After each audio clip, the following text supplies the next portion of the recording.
This is a literature review of a paper titled MAC Address.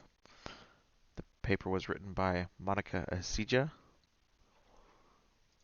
This paper was published in the International Journal of Technology and Engineering. Here is a link to the paper if you want to find it. And this is the International Journal of Technology and Engineering's logo. I am John Haynes, and I am recording this in the spring of 23. MAC address versus IP address.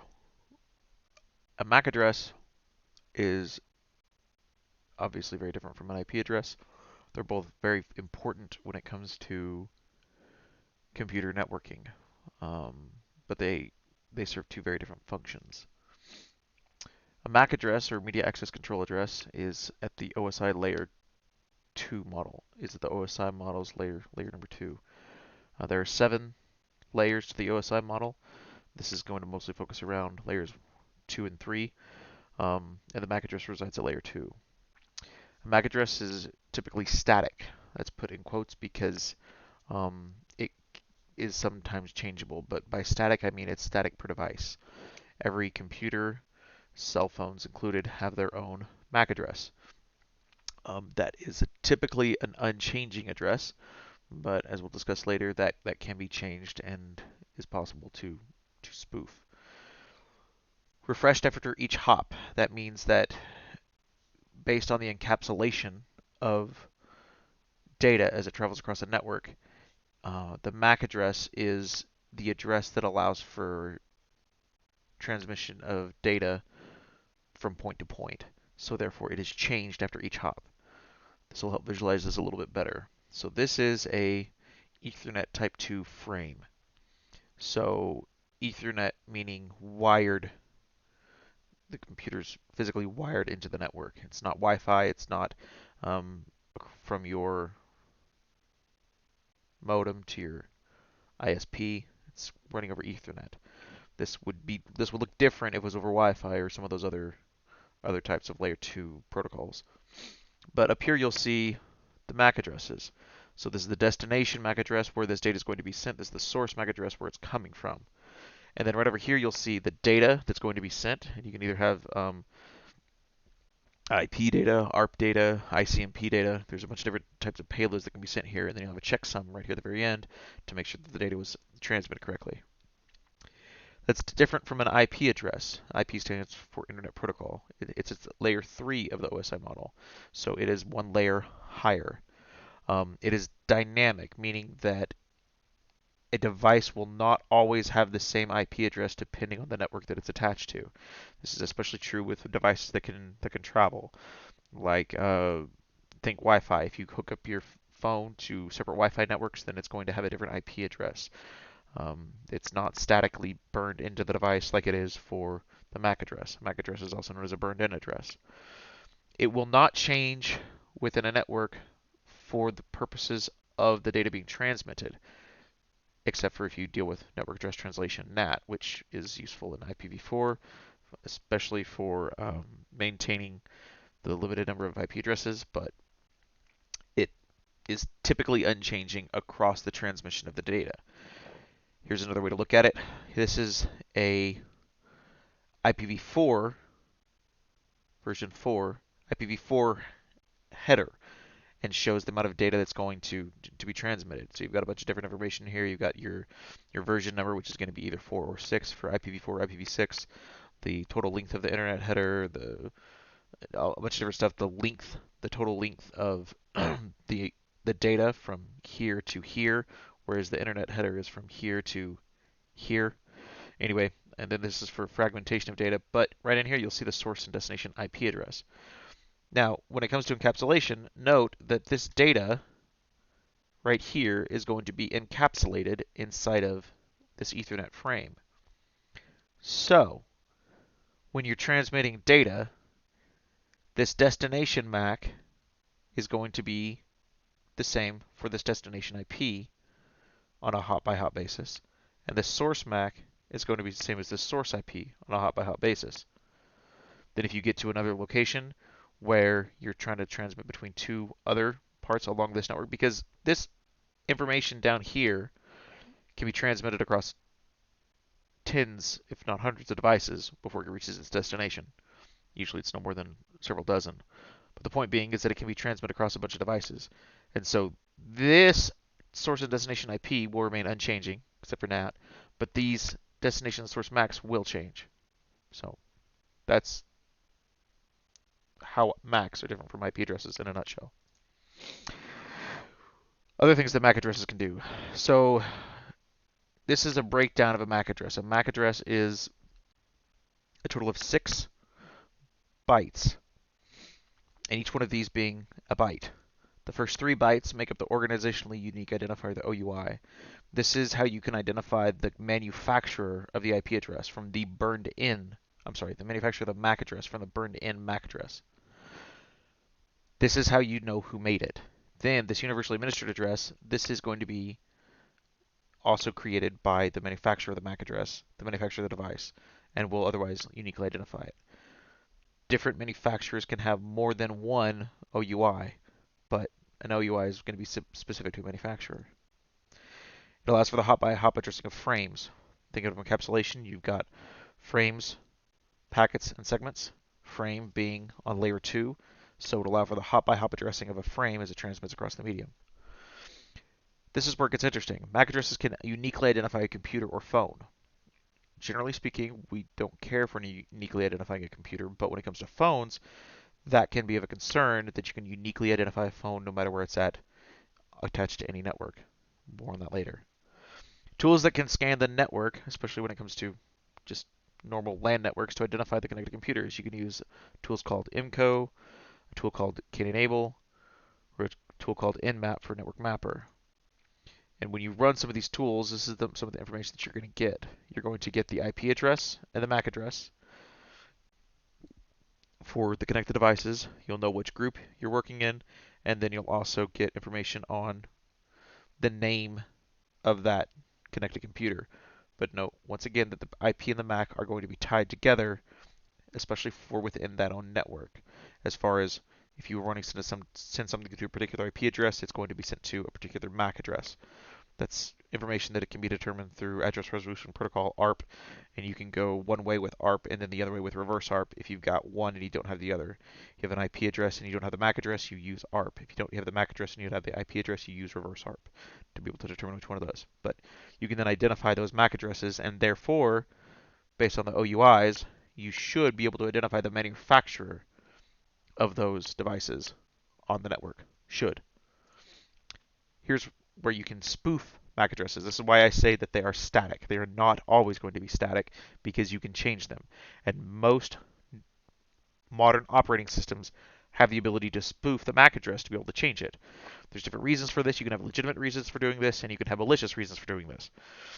Some of the legitimate reasons: user privacy.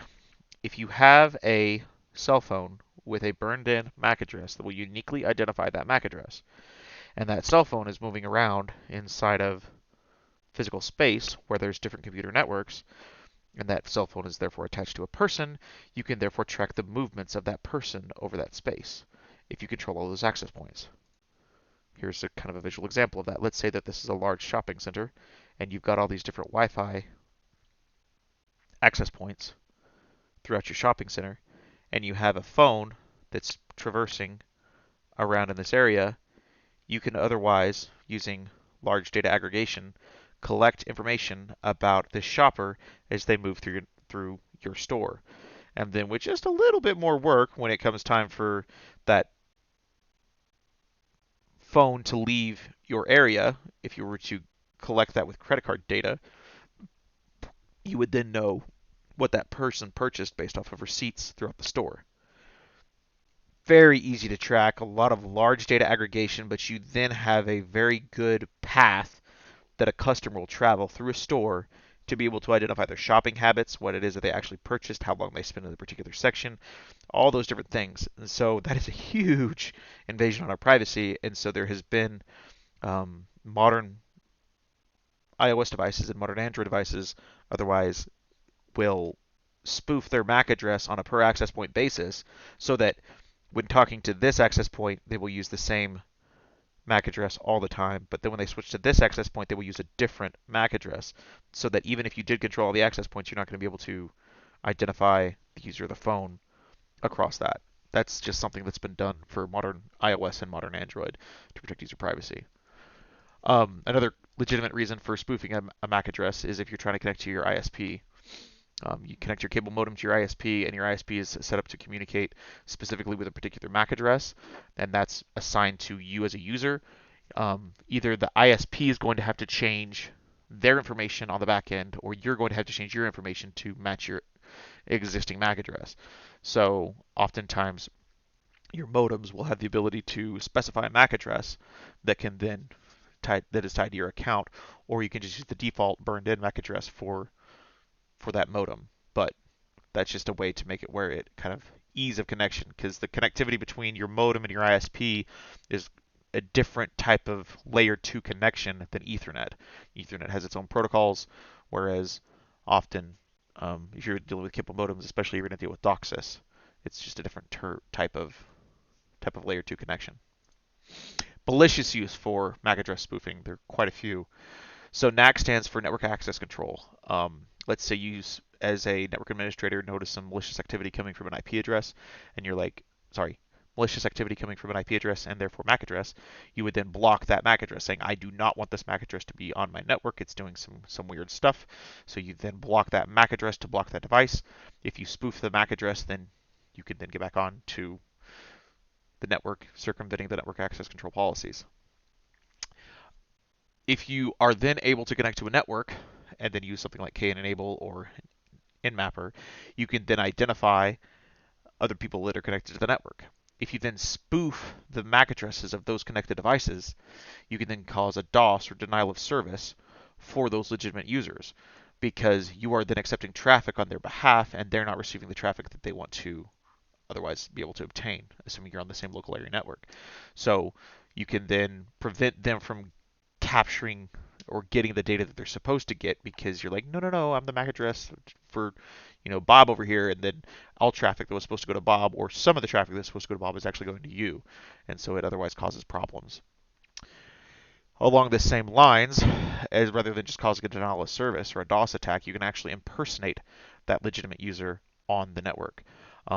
You can do that. You can gain access to some of the information that they're not supposed to have. Like if you were to find a way to be on the network and then spoof the MAC address, and you can then gain the information, then you're good. Another way that you can do this is, rather than impersonating the user itself, you can impersonate the router or the switch or a network device on there, and you can do what's called a man-in-the-middle attack, MITM, man-in-the-middle attack. So this is the way that would look like. The original path would be legitimate user, and they're going to be communicating with the server and going back and forth. But the man in the middle would say, just kidding. They would send out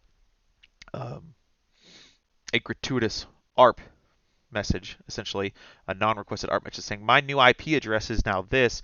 See, my MAC address is legit from the server. And in doing so, they then at the same time send another gratuitous ARP message to the server saying, hey, I am this client, this is my new IP address, and in doing so, they then intercept the traffic from both of them, because the server's talking to the malicious hacker in the middle, and then the client is talking to the malicious hacker in the middle, both thinking that they are talking directly to each other, but in reality, the malicious user in the middle, the hacker in the middle, is collecting all the data that's traveling back and forth between the client and user. So that's a problem for MAC address spoofing, that you could otherwise, if someone's on the physical network, that they could then read that traffic. Encryption and things like this can stop this, and then it gets a little more complicated. But on a very basic level, this is how man-in-the-middle attacks work. That then brings us to another legitimate use then for MAC address spoofing, is red team activity. Red team meaning penetration testing and things of that nature. If you're going to be able to attempt to hack into a network and see what kind of compromises could be possible, but you're doing it with authorization, you're a part of a red team or a penetration test, and so therefore, because this is a technique that can be used by malicious actors, this is now a then justifiable technique that you could use as a good guy, showing what is possible to be broken and ways to fix that. Ways to circumvent MAC address spoofing, MAC spoofing. You can have just basic detection, or you can have prevention methods. With detection, you can have reverse ARP, like I was talking about with address resolution protocol, for identifying a MAC address associated with an IP address.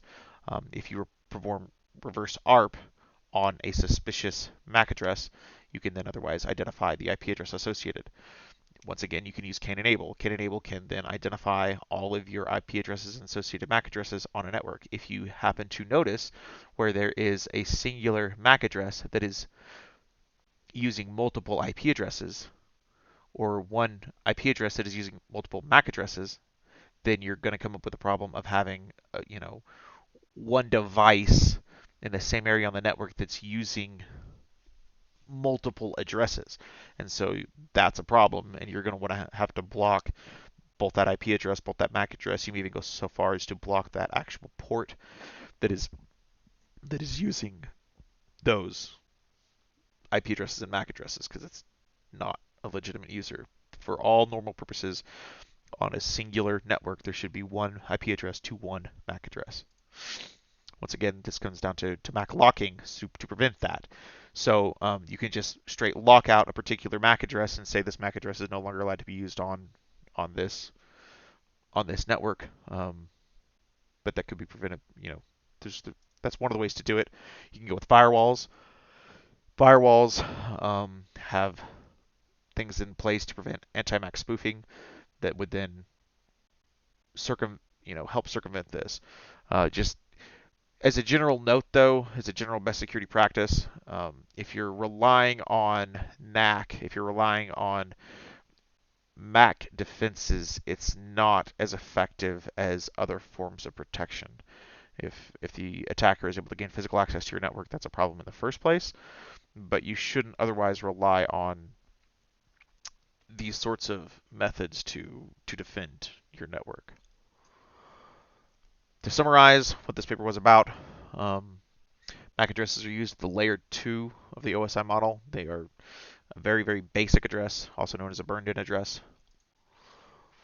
They can be used to uniquely identify a computer under some circumstances, but it is possible to spoof those.